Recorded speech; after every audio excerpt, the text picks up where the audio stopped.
Recorded is rolling. It's Friday, February 27. So the SAT is next Thursday, Friday, Thursday for most students.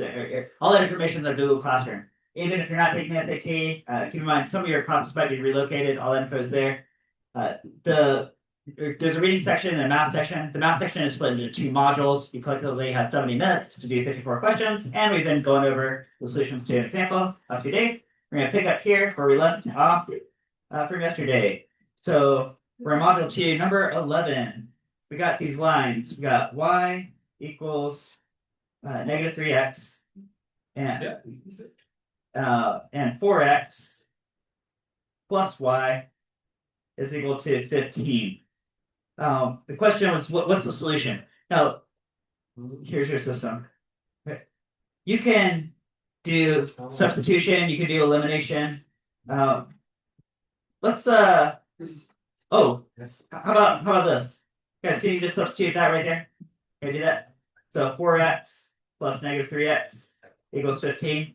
Okay. Oh, so now I know what x is. X is 15. Okay. Actually, that was the question. So it should be C. It looks like C. We confirm. Yeah. That's the answer right there. 11 is C. Okay, you guys got 11 is C? We're on module 2, of course. Okay, number 12. Ooh, triangle. I like triangles. 35, 171. What's the value of sine of A? Guys, it's a right triangle. They said the sine of one of these acute angles. Sine is what over what? Opposite of hypotenuse, which is exactly what I gave you. So shouldn't it just be 35 over 171? Is that B? 12 is B. 12 is B. I'm looking at the answer key. 12 is B. You guys okay with that? Because sine theta is opposite over hypotenuse. Number 13. What's the area in square centimeters of a rectangle with length 34 and width 29? Oh, I bet you guys can all get this. I'll just draw it real fast. So we got this rectangle. It has length of 34 centimeters and width of 29 centimeters. So wouldn't the area just be 34 times 29? Now this would be square centimeters. So it says 34, 29. I'm looking at 986. Yeah, they just want a number, so you should just write that. Centimeters. Okay. So make sure it's 920 or 986. Yes. So the answer is 986. You had to write that number, 986. Right, you guys got it on 13? Next. 14. If x over y is 4 and 24x over ny is also 4, what's the value of n? All right, that's all right. X over y is 4. 24x over ny is also 4. Well, if these are both 4, there's a few different ways you could do this. Guys, here's one way. Is that just 4 right there? Is that 4? Okay. So 24 times 4 over n equals 4. Now it's 1. 24 equals n. I think it was 24, right? Is that what you guys got too? And yeah, the answer is 24. Okay, 24. Okay. Right, you guys good with that? Okay. There's a few different ways you could do that. That's one way. All right, 15. A bowl contains 20 ounces of water. When the bowl is uncovered, the amount of water in the bowl decreases by 1 ounce every 4 days. Oh, it looks like it's evaporating. Okay. The 9 ounces of water remain in the bowl. How many days has it been uncovered? So this one where you have to take a story, you have to turn that into an equation or craft an equation to describe that. Okay. And then plug in some numbers and solve. So let's go volume equals like mx plus b. But instead of x, I'll put, how about t for time? And then plus b. So it's basically y equals mx plus b, isn't it? It's like here's kind of what I'm thinking too. So we got volume as a function of time. And we started off with 20 ounces. So at time 0, there's 20 ounces. And then we're losing 1 ounce every 4 days. So the volume is going to decrease. You're going to lose 1 ounce every 4 days, like that. Is that true? Okay, so there's graph. Okay. So let's make an equation out of this. So volume is a function of time. Because what goes in place of this slope right here? What's the slope? -1.4. Yeah, -1.4. This is ounces per day, right? To attach physics type units to it, right? Times T, however many days it passed, that could be T, right? Here's what do we put in place of this constant right here? 20. Or 20. Yeah, 20, as in 20 ounces, right? 20 ounces. Right, is that okay? Okay, so here's our equation. You guys good with turning a story into an equation? Yeah, that could be an SAT question by itself. Just what's that? Okay. But we got to do one more step. We got to say 9 ounces remain. Guys, where does the number 9 go? V. Yeah, V. So in place of V, we'll put 9. That's how many remain. 1 day. So -1/4, and then T is how many days, and plus 20, that's ounces. So subtract 20, that's -11 equals -1/4 T. Cross multiply -4. I think it's 44 days, isn't it? Did you guys get 44 days? 44 days. Oh, and that's a D. Make sure it's 15D. Boom, boom. 15 is D. 44 days. You guys good? 15 is D. 44 days. Number. Oh, yeah. Right. Guys got any notes? Notes. Boom. 16. Okay. We got this set right here. 9 times 4 minus 3x plus 2 equals 8 times 4 minus 3x plus 18. What's the value of 4 minus 3x? Okay. Which is showing up right here. Huh. Okay. I'm going to start by copying what they wrote. But again, different ways to solve things. Here. So 9, 4 minus 3x, and then plus 2 equals 8, and then 4 minus 3x, and plus 18. Okay. Guys, the question is what's 4 minus 3x, what shows up there and there. Guys, could I just call that like z and solve for z? All right, that's one way to do it. You could just say 9z plus 2 equals 8z plus 18, and just solve for z. Subtract over 8z. Subtract over 2. So 1z is 16. The answer should just be 16. And that is option D. Let me check my key. Is 16D? Yes, 16 is D. 16 is D. Or, sorry. It's number 16 is 16. All right, that threw me for a moment there. Number 16 is 16, D. All right, you guys got 16? 17. A certain township consists of a 5-hectare industrial park and a 24-hectare neighborhood. The total number of trees in the township is 4529. The equation 5x plus 4y is 4529 represents this situation. Yeah. So 5 hectares times, well, okay. Okay. Right. What I was trying to figure out was exactly the question they asked, which is how do you interpret, like, what is x and y? Actually, they just focus on x. Right. So do you guys see that this 4529 is the total number of trees in this town? Okay. And 5 is the hectares in the industrial park. 24 is the hectares, like the area of the neighborhood. Okay. So, guys, what do x and y each represent? Basically, like some. The total of what? Here, I'm gonna write this down. If you think in terms of units, you guys know in physics class, I tell you guys, if you focus on units, a lot of times it tells you how to think about the story. Okay, so I'll just say it. So 5x plus 24y equals 4, 5, 2, 9. Okay, this is how many trees. Right, so the unit here is trees. Like how many trees? Okay. What's the unit on the 5 and the 24? Hectares. Okay. Hectares. Somehow we got to turn hectares into trees. And the only way to do that is to multiply by variables that have the unit of what over what? Trees per. Exactly. Yes. Trees per hectare. So basically the density of trees. Like how many trees per land area. Okay? Okay. That's what x and y, that's the units for each of x and y. Okay. Now the x specifically corresponds to the density of trees in the industrial park, and the y corresponds to the neighborhood.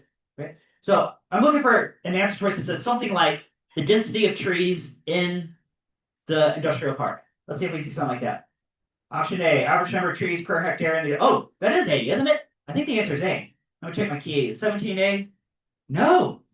Oh, yes, it is. Sorry, wrong key. Yeah, it is A. 17 is A. 17 is A. Right, you guys got 17 is A? Right. I've seen a few of those questions on SAT. Right? Can you interpret an equation, put it back into a story, or vice versa, take a story and turn it back into an equation? Right. Right, number 18. Wait, the answer is D. 17 is A. Yeah, 17 is A. Okay. 18. Which expression is equivalent to 8 to the 11 over 12? Let's see. 18. Got A to the 11 over 12. Now, if you look at their multiple choice answers, you can get an idea of the format we're looking for. Ah, okay, that's weird looking answer choices. Some kind of roots or something. 12th root. Okay. Well, guys, I'm seeing the number 132 pop up a lot here. 132. Guys, how do you get 132? What does that break down to? What times what? Yeah, I think that's 11 times 12. Could be 132. So if we want 8 to the power of 132 somehow, I think when we get here, I should really write it like this: 11 or 12. Right? I should really multiply. I gotta, guys, I gotta get a 12 up here so that 11 times 12 matches the 132 for the multiple choice answers. But for that to be a valid math step, I have to do what right here? Yeah, also divide by 12. Because, guys, what is 12 over 12? 1. So technically, I just multiply by 1. So I didn't really change it. Okay. So this is the same thing as, see, 132 over 144. That's a power, right? An exponent. Okay. Are you guys good with that? That is that. They're all the same thing. Okay.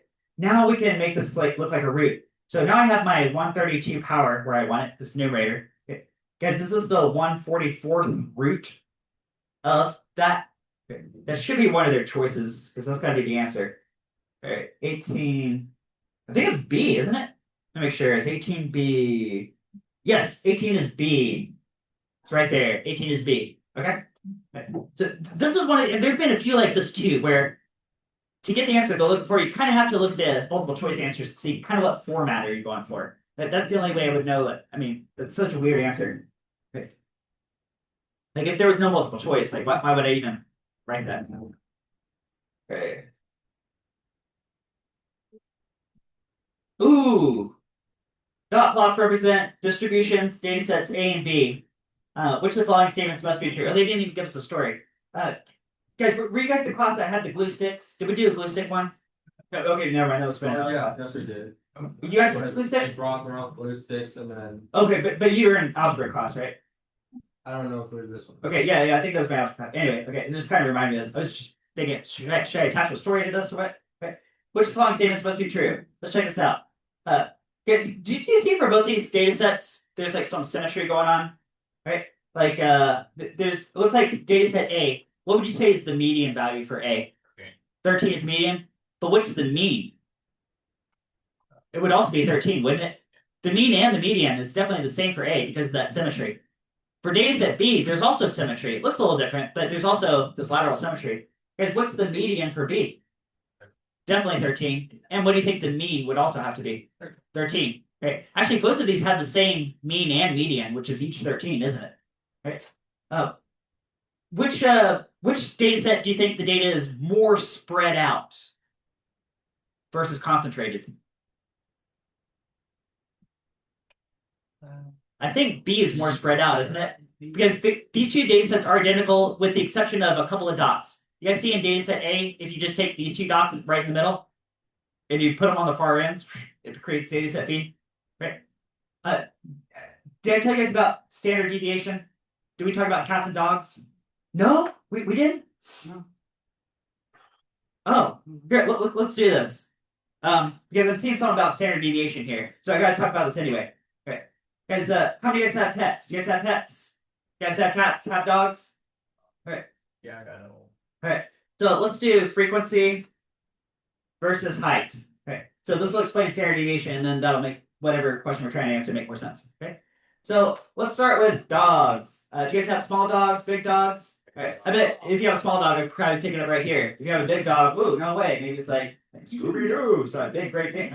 So if I start making like a bar chart of heights, I bet somebody's got a really tiny dog, a little squeaker there, and then kind of medium dogs. There's probably a lot of medium dogs, and maybe there's a few like big dogs. Right? Maybe stand back and look at it.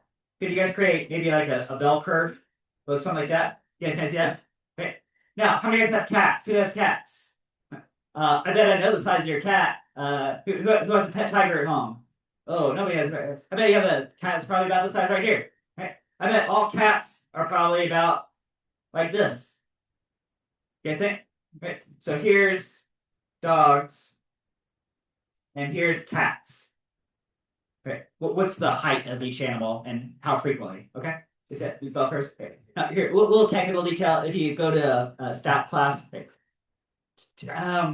The area under each curve represents 100% of each respective population. So if I have like 100 dogs and 100 cats, do you guys see maybe the areas could reasonably be the same area? Okay. That's why if I scrunch it together, like there's almost no variability in heights of cats. Consequently, that made it tall is more frequently, right? But otherwise, it is irrelevant to what we're talking about. Okay. What I really care about is how skinny is each curve. Okay. So do you guys see how the middle of each curve is like an upside down bowl? And the tail of each curve is like a right side up ball. Okay. And there's some point where it switches.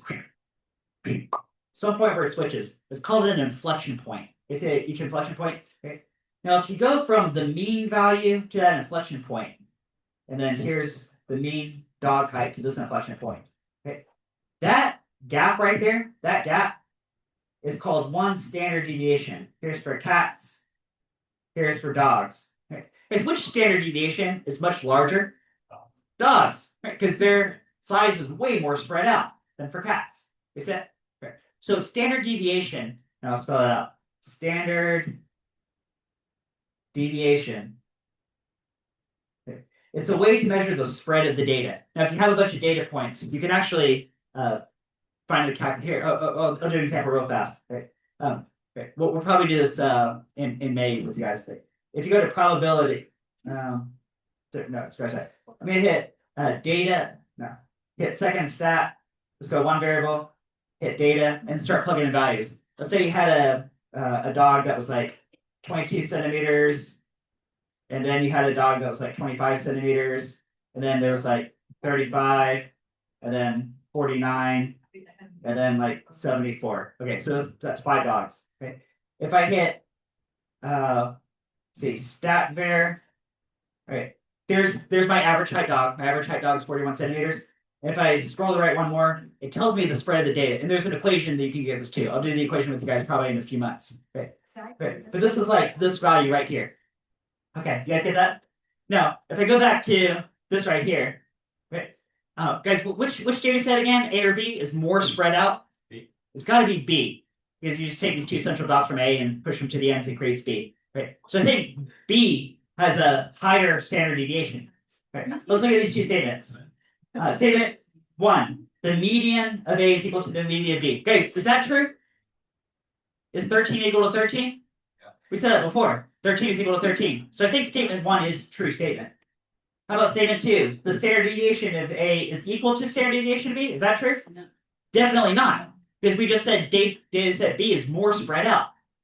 So I think 1 is true, 2 is false. You guys see that? 1 is true, 2 is false. Would the graph set be identical for both those be true? Huh? Would like the bell curve be identical for both those that have to be true? What? So like for like two separate graphs or like two separate plot Oh. points, would for both A and B to be true, would like they have to be identical? Okay, for the standard deviation to be true, Yeah. to be the same. No. Standard deviation plus the median being equal. Okay. Not necessarily. You could probably find some way to tweak the data to yeah, all right. Yeah. Okay, there's an equation where you can solve standard deviation. They don't have to be identical. No. Right, yeah. There's a way you could, yeah. But in this case we know they have the same median and they have different standard deviation. Standard deviation of B is greater than that of A. So I think the only true statement is 1, which is option A. So 19 should be A. And yeah, 19 is A. Okay, you guys got 19 is A? 19 is A. Right, number 20. I should say too, guys, if you want to see the story with the glue sticks and whatever, which looks very similar to this one, I have been uploading every day. Also, the SAT review that I'm doing in my algebra class. Right, so you can see that too. You can see more examples. Okay, you guys know the questions get harder as they go on. So if you want to kind of scroll to the end. Right, number 20. A circle has center O, points R and S lie on the circle, and triangle ORS. The angle ROS is 88 degrees. I'm going to pause right there and get that picture. I think I can draw that. Okay, we got the circle, point O is at the center, and 88 degrees. Oh, guys, 88 degrees. Isn't that almost a right angle? That's just a couple degrees short of a right angle. That's probably like that, isn't it? Something like that. So let's call this point R, this is O, and this is S. Okay, and then this is a triangle ROS. Okay, I think that could match the story so far. Is that okay? So far? So got that. What is the measure of angle RSO in degrees? RSO. Right? Now, to solve this, guys, what special feature of this triangle? What kind of triangle is this? Starts with an I. Isosceles. Guys, because this radius is this radius, right? And if that's true, what do you know about this angle versus this angle? Yeah, these angles are the same as each other. Okay. I know this angle is 88 degrees. Okay. Guys, what do you know about all three angles in a triangle? They have to add up to 180. 180. So if I take 180 degrees and subtract out 88, that's the 180 minus 88. That's like 92. 90, right? 92 degrees. Okay. Collectively, these are 92. So to find each one, you just take this and do what? Divide by 2. Yeah. So this has to be 46 degrees, and this is also 46 degrees. I think that would match, right? Like that. All right, so not multiple choice. So you had to write probably 4, 6. I bet you had to write the number 4, 6. So yes, I'm looking at the key. The key says 4, 6. The answer is 4, 6. Number 21. The price of shirt. Okay, the regular price of a shirt at a store is $11.70. The sale price is 80% less than regular price. And that sale price is 30% greater than the cost of the store's cost for the shirt. Okay. What was the store's cost in dollars? Okay, and no multiple choice. So we gotta get this. Okay. So you guys have to know how to interpret like percent less than and percent more than, turn that into like some kind of ratio that we're going to multiply or divide in some way. Okay, so 21. We got the I'll say P regular price is $11.70. Okay, so that's regular price. Okay, so sale price. We're going to take $11.70 and multiply it by. Because when they say 80% less than, you're discounted by 80%. You can get the sale price by multiplying by what? 0.80 and then subtract. Oh, okay, so 1 minus 0.80. Right. Okay. 8 less than. Oh, yes. All right, thank you. Okay. Well, Which is also called 0.20. So 1 minus 0.80. Which itself is 0.10. So you can think of it that way. Right? You guys can do that? Or wouldn't it be 170 times 0.80 and then subtract that and then the 11 one? Yeah, that would be the same thing. Yeah, because if you distribute it, it's the same thing. Yeah. Okay, and then here, let's get a number for that. Okay. So 11, 7 times 0.2. Right, so that's $2.34. That's the sale price. Sale price. Okay. But that sale price, they say, is 30% greater than the store's cost. Okay. So if I took store cost, here, I'll do this one kind of backwards. Whatever that cost is, what would I multiply to get back to the sale price? The sale price is 30% greater than the store cost. Therefore, if I take the store cost and multiply by what? 1.30. That would be the sale price, which is $2.34. Okay. this is saying the sale price is 30% greater than the store cost. Okay. Okay. Guys, this is one of these sentences you have to be able to navigate and turn to an equation exactly like this. Okay. So this sale price, which is this number here, is 30% more than the store cost. So the store cost times 1.30 is 234. Okay. Okay. So to get the store cost, which is the question, I think I can just take 234 and divide by 130. So 234 over 130. I'm getting $1.80. Now they want you to drop the dollar sign. So I bet that I wonder if they want the zero on the end, or if they just want 1.8. Let me see what the key says. Oh, okay. I'm seeing two numbers they'll accept from the key. They accept 1.8. I don't know why they would take off if you put down to the cent. All right. Or they would also accept a fraction. Guys, what's that fraction? 9/5. Okay. I don't know how many people would actually do that, but they would accept it. Okay. So probably 1.8. So 1.8. $1.8. Right, let's go down 21. 21. All right, 22.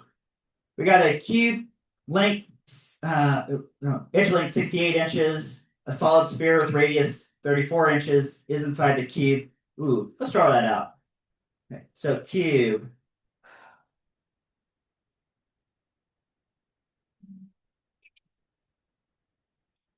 This is side length 68 inches.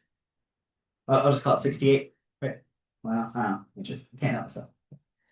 Because when they say a sphere with a radius of 34 inches, because what is 34 compared to 68? Is that half? Yeah. Right. What does that mean for the sphere inside relative to the volume of the cube?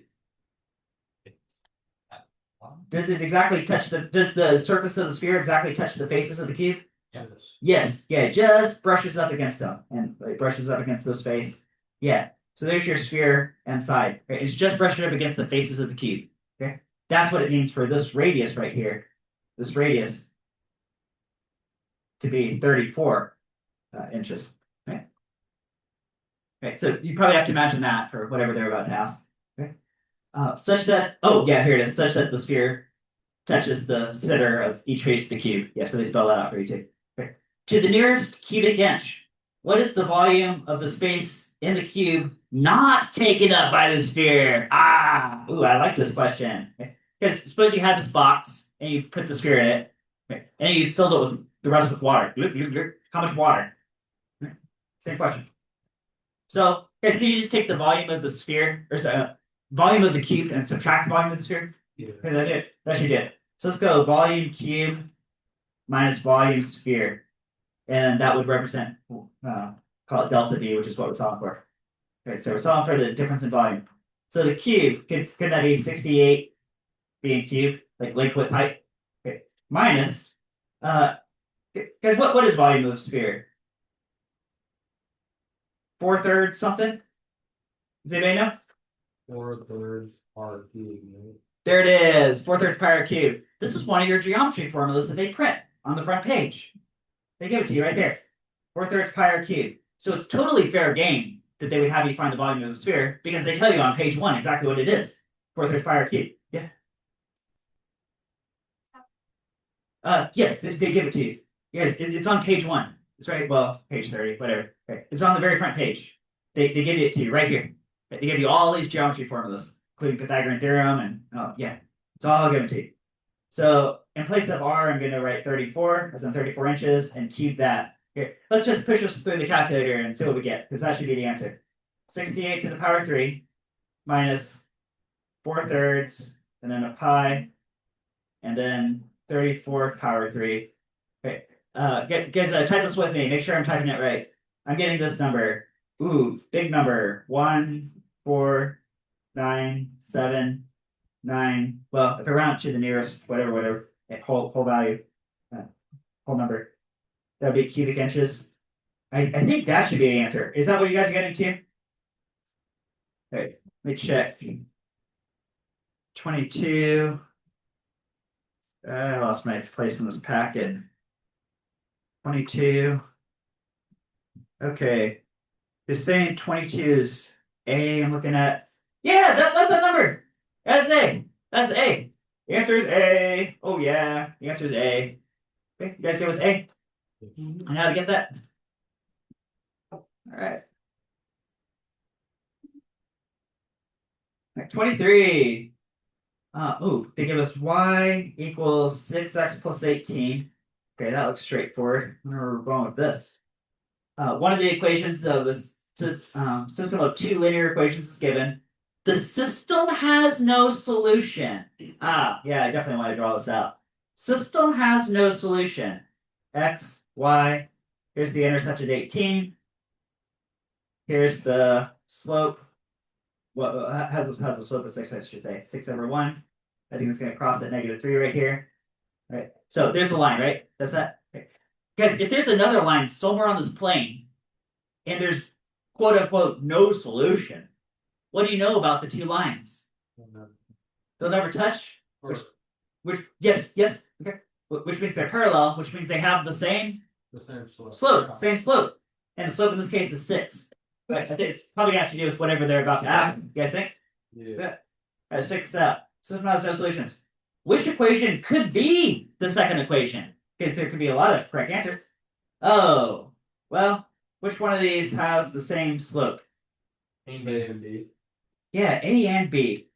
But they're not both answers. Only one of those is actually correct. Which one of those do you think you should actually pick? B. B, yes. Why not A? Because they're right on top, that would be infinitely. You're right. Because option A is the same line, which would be infinitely many solutions. It has to be B. 23 is B. Let me make sure I'm a key. Yep. 23. Yeah, 23 is B. 23 is B. Okay. Because problem with A is it's the same line.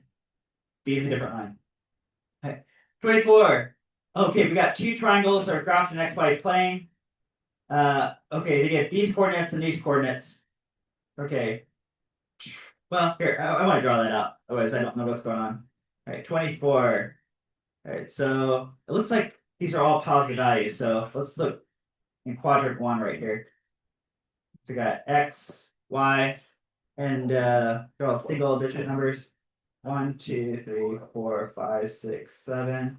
1, 2, 3, 4, 5, 6, 7. Here. Okay, so we got 4, 5, 4, 5. Here's 4, 5. 4, 5. Okay, there's one coordinate.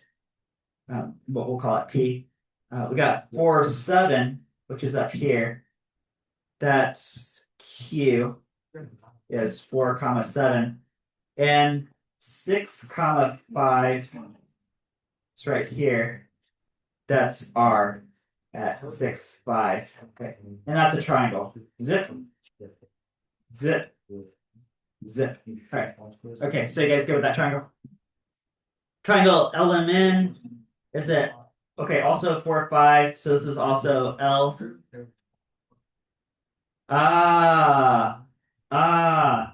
Okay, I see. I see what's going on. Okay. But I need more paper, so I'm just gonna shift this a little bit. Okay. And we got some value. Some value. Okay, I see where we're going with this. Okay. So L and P are the same point, but then we got M at 4, 7 plus K.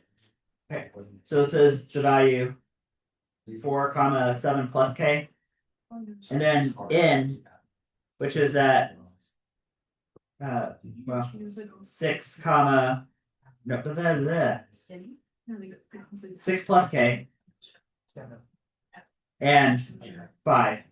Just right there. Okay. Hey, you guys got that? This premise? Okay. Here, guys, see if you guys are following. You guys see this pink part I just highlighted right there? Right, so this right here. Do you guys see it? That is K. Yeah. That is K. Okay. And do you guys see this right here? Is what? K. Also K. You guys see that? You guys see that? Okay. So I think you have to be able to visualize that. Right.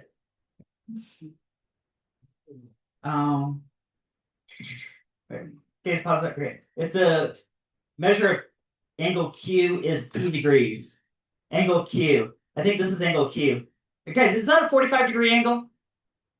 This is offset by 2 offset by 2. Yeah, guys, that's a 45-degree angle.